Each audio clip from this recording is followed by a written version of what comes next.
we have to, submit all our pay slip from the day we started working till the fifth year. We have to supply or provide all the pay slips. I was like, no, that's not true. She said, yes, because if I leave now and I need pay slip from this place I'm working now, how are they going to give it to me? They might not want to give it to me. Oh, I was like, no, that's not true. It's all a lie. It's a myth. Hello, everyone. Welcome back to my channel. This is your girl, Nurse Jennifer, aka Jenny Love. Welcome to my channel. All right. And if you are my returning subscriber, ooh, thank you so much for coming back to my channel. I really appreciate you. I really appreciate it. Mwah, mwah, mwah, mwah. Thank you once again.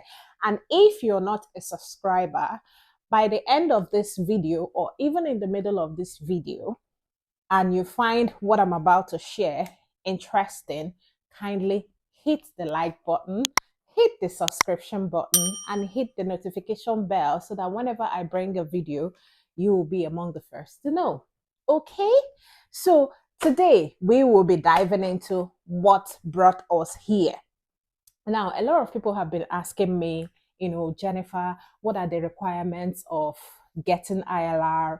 Some people have even told me some stories, some things, some requirements they have heard, which they sound so absurd. Okay. And I've been answering so many questions. So today I decided to make this video to put your mind at ease so that you'll be able to if you need to start preparing, you start on time, you know what is required. And when that time is around the corner, you know what is required of you to do and not be panicking. All right. So we'll start by saying, what is ILR? ILR means indefinite leave to remain.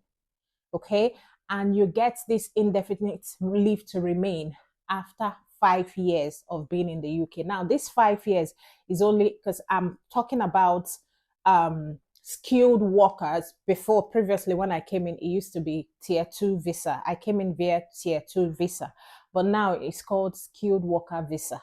Okay. So if you came in via that route, the required number of years you have to stay here before you can get your ILR is 5 years. Okay. So that's the example I'm citing, or the category I'm, talking about. So your 5 years now would be, a lot of people have been mistaking this counting. Some people have been arguing that your 5 years starts from whenever you get your visa. That's when your 5 years starts counting. But UK website says 5 years from being in the UK. So to be on the safe side, you're better off counting from when you stepped your foot into the UK. That's when your 5 years starts counting. Okay. Let's say, for instance, you got your visa on, let's say, 20th of, today is 26th or 27th of March. Let's say, for instance, you got your visa on 27th of February and you ended up coming into UK on 26th of March. So your 5 years will start counting from the day you stepped your foot into UK, which would be, for instance, 26th of March, which was yesterday. So by today would have been your day one. Okay.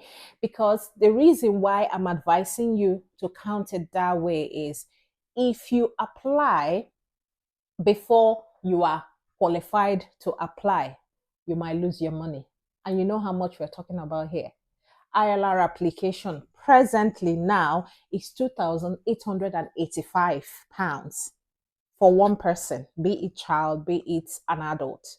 And if you decide to do express, which is priority, you pay 500 on top of what you have paid. So you imagine paying all those money and you end up losing it because you did not do your calculation well. So you're better off to be on the safe side. When you start counting is from the day you step into this UK. Okay. That's when your 5 years starts counting. And they said you can apply 28 days to your completion of 5 years. Okay, so you can apply from day 28 to when you will complete your 5 years. So, like me, when I applied my own, I applied around 24th to when I was going to complete my 5 years, just to be on the safe side, because you wouldn't want to lose that money. That money is a huge amount of money. You wouldn't want to lose it. Okay. And now, before you do your application, you need to pass a test which is called Life in the UK test. And this test costs £50. Everybody needs to write that test. And what's that test all about? That test is all about, for you to test you if you know about UK, their government, their system, and different things, just like current affairs about UK. Now, don't be panicking, okay? There's an app. There's also a website where you can study the past question papers, which will help you to prepare. Okay, it's not hard, just relax. Okay, so now this test, you need to write it at least 3 days before your application. That is at least, which means you can write it even though you enter UK today. You can still write it within your first year of entering the UK. It doesn't expire. In case if anybody have told you that Life in the UK test does expire, no, it doesn't expire. It's a lifetime certificate. Once you've written it, and that is it. You wouldn't have to write it again during application of your, naturalization or citizenship, however you want to call it. You don't have to write again. Once you have written it before applying for your ILR, that is it. You will not write it again. Okay, so whenever you decide to write it is all up to you. But as long as you write it at least before 3 days to your application, you are covered. Okay, and you need to pass that test before you can apply for your ILR. Usually, I think it's about 22 questions, and you're expected to get them correct, get about 18 correct before you can be deemed as have passed the exam. Okay, so I wish you good luck on that, and don't you be fretting. You are going to pass it. I'm sure about that. So now the other thing is you need to obey the law, the UK law. Don't feel they are not watching, they are watching. Okay, pay your bills. If you're in England, you're Scotland, pay your council tax, pay your bills that are necessary. Don't try to dodge away from them. Okay, even if you don't have enough money to pay, there's a way for you to discuss that with them, payment plan and all the rest of it. Just pay your bills, obey the law, don't go against the law. Okay, don't instigate violence, don't be a good citizen. That's just it. Okay, and if you are on visa, obviously, which you have to be before you'll be able to apply for your ILR, you need to stick to the rules of your visa.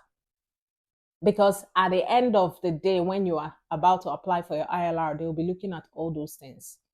And you wouldn't want someone to now reject your application because of one mistake you made. All right. So, for instance, now, me, I'm a nurse. I'll use myself to cite an instance. I'm a nurse. I came in here via COS to work as a nurse. Now, I am not expected to do another job which is not nursing. Let's say, for instance, now I decide to, because I am entitled to second job, 20 hours as a second job. I will now decide to use my 20 hours to go and work in IT department. That's not the reason why I was brought here. So if I do that, I'm going against the law. I'm going against what is stated on my visa. Okay, so if you're employed as a nurse, you have to make sure you are doing whatever job you're doing is on that COS which you were brought in. Is like you are working, doing the job for which you were brought in here. Yeah. Okay.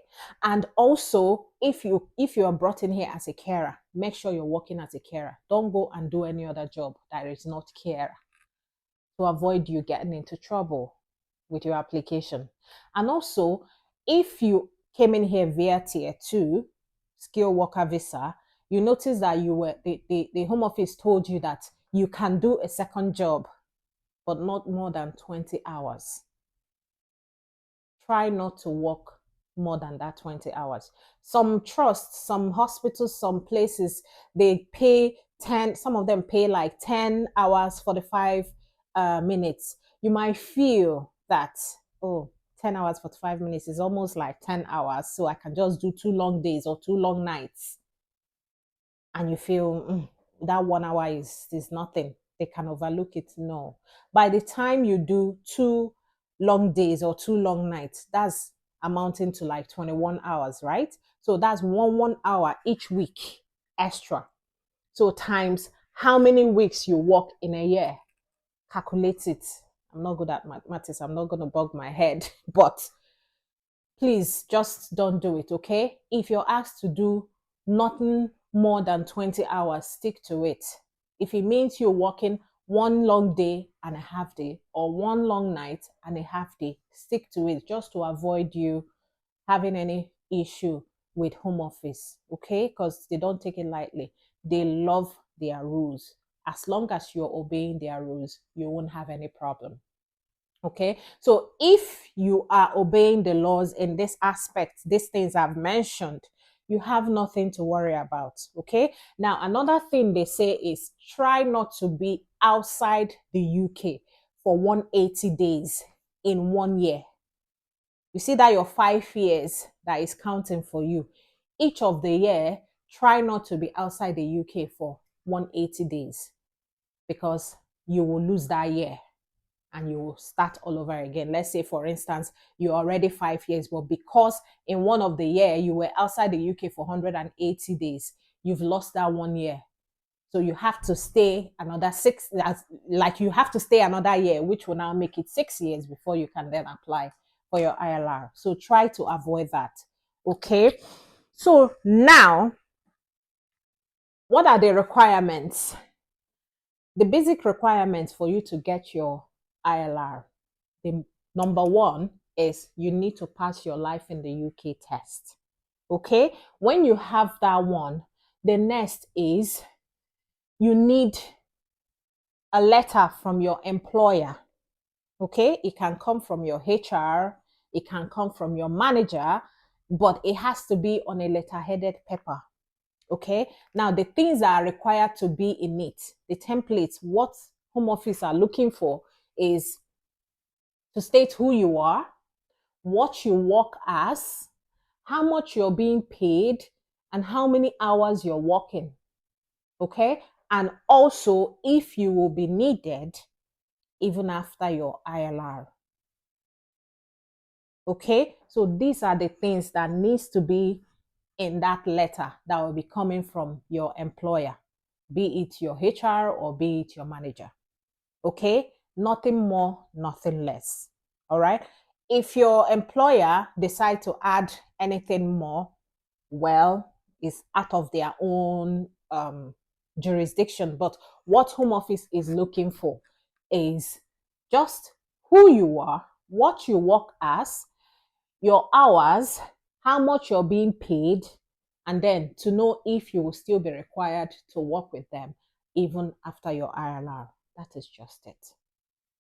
Okay, so now when you have that letter, the next thing they need from you is your most recent pay slip, just 1 month, your most recent pay slip, 1 month, and also your bank statement showing that same most recent pay slip, that amount on your pay slip.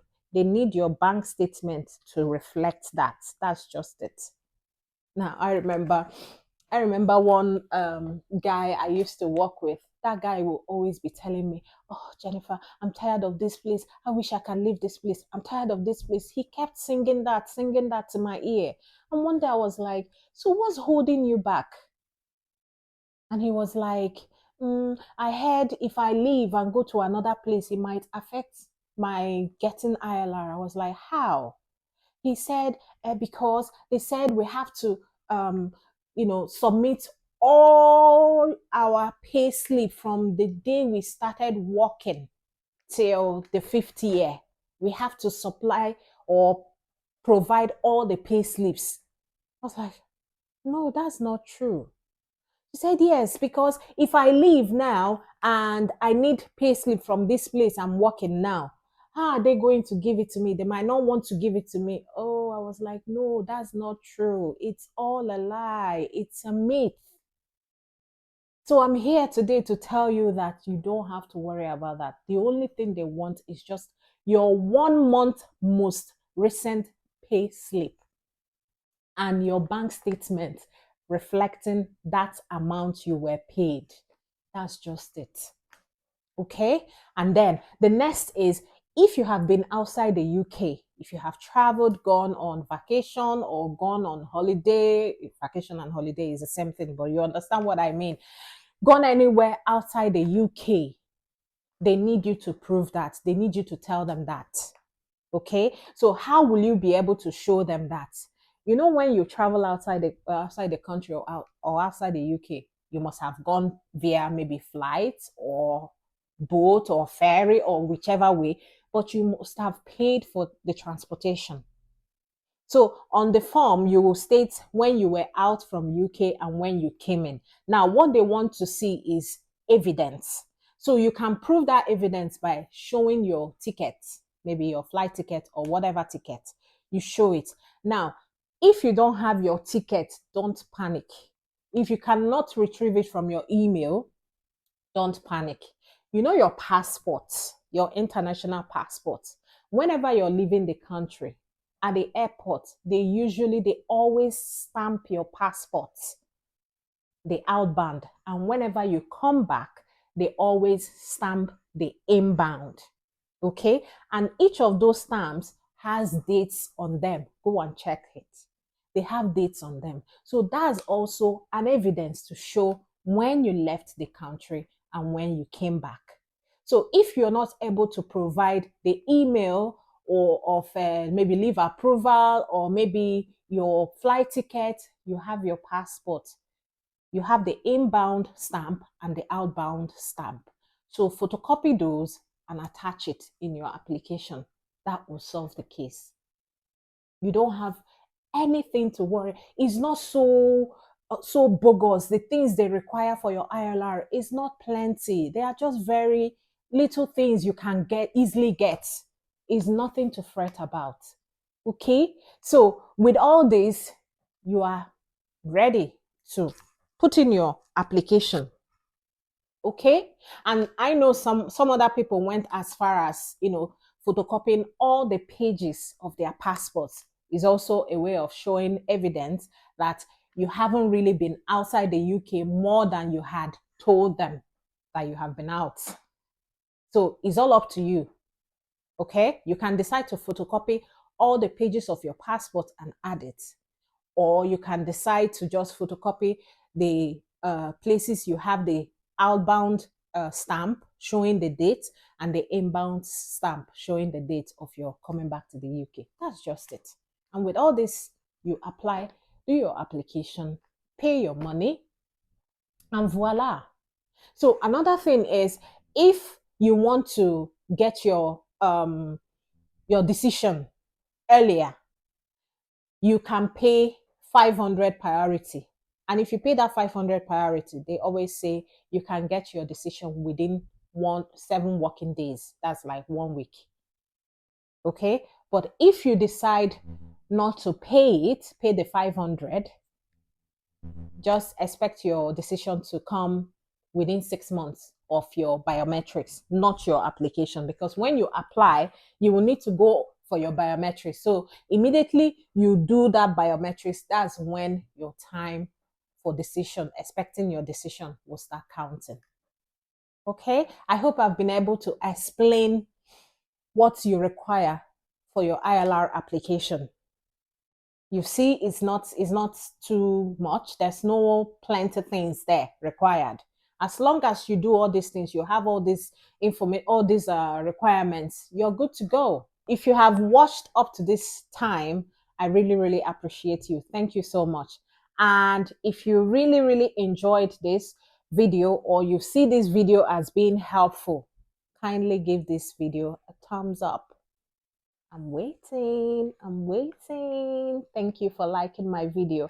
And if you haven't subscribed, kindly hit the subscription button and hit the notification bell so that you'll be among the first to know whenever I upload another video. And kindly share this video. Share this video to your friends. Share this video to your groups. Share this video on your status, because I know there are so many people who don't know this information that you have been opportuned to get today. So kindly share so that every other person that you know that require this information will also get to know about it. They say information is power. So let's share it. Okay. And thank you once more again. I remain your girl, Nurse Jennifer, aka Jenny Love. Thanks for tuning in, and bye.